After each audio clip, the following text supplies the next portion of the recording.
Hi everyone! We're here in Rosa Lake. And papunta po kami ng Abuyog. So, ito na naman tayo. Bukid na naman. So, this is Tito Liza Rome, vlogging some places of Liti and Samar. Please like and subscribe guys. Sorry for everything. Wala ko nakapag-upload dahil nga lagi busy. Yayo ng aking anak na special child. Tapos, lagi siya nasa OT, speed, sa bahay. So, ganun po, nanay. And then, maraming salamat po sa lahat ng panonood. At nandito na naman tayo sa papunta ng ulan. Tabi ng dagat to guys. Coastal road, parang ganun. Then, sunod kami nung, sinusundan namin yung passenger van. Yung passenger van na yun, parang papunta ng Liloan. Liloan Leyte. Liloan Southern Leyte. And, 5 to 6 hours, I think, papunta ka na ng Surigao if sasakay ka ng parts. Tapos, gabi na kasi ito, mga almost 6 p.m. Kasi yung natin namin pagkain na baboy. So, bumili muna ako kami sa Mayorga, Tinapay. To bring to the ito yung buhay natin guys. Kasi, laging busy, laging kulang ng oras. So, thanks God na kahit ganito ako, pasalamat pa din ako sa life na pinahiram ni Lord Jesus Christ sa akin.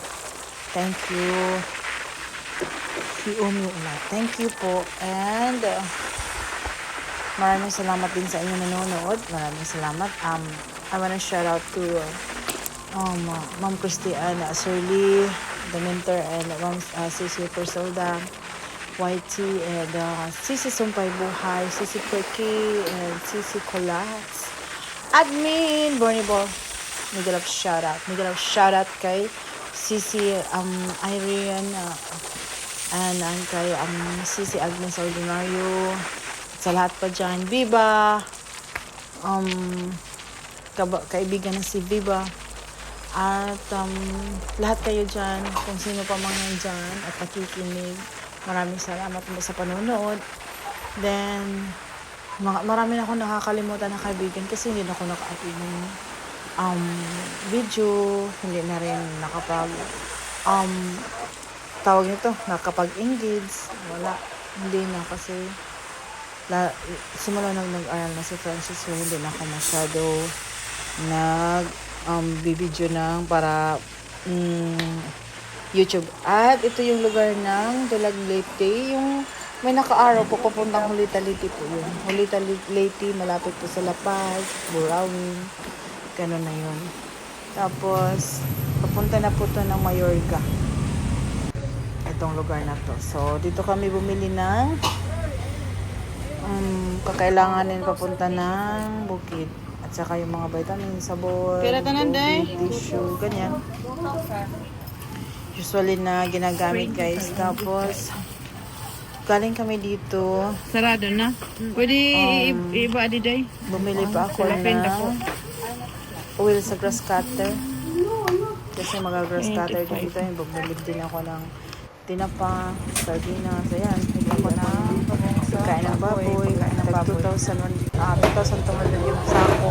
Premium Pigrolac. Kasi ginagamit ko dati yung mas okay yung Ultra Pack kaysa Pigrolac. Kaya lang no choice dahil yung aking technician is ginagamit niya is Pigrolac. Kailangan daw Pigrolac. So yun. So ito na yung aking F1. 11K ang isa. F1 na baboy po. Hindi madaling magkakasakit. Yun daw. So bumili ako ng dalawa. 22,000 Pigrolac starter ang worth niya. So dito na lang tayo guys. Maraming salamat po sa panonood. So, this is Nito Liza Ron. Vlogging some places of Liti and Samar. Please like and subscribe. Thank you po. Good evening sa lahat. And God bless to all. God bless us all guys. Thank you so much. Bye! Ang buhay ng palalabs. May sounds pa sa Nakapaatong sa tiyan. Sarap daw ng buhay mo.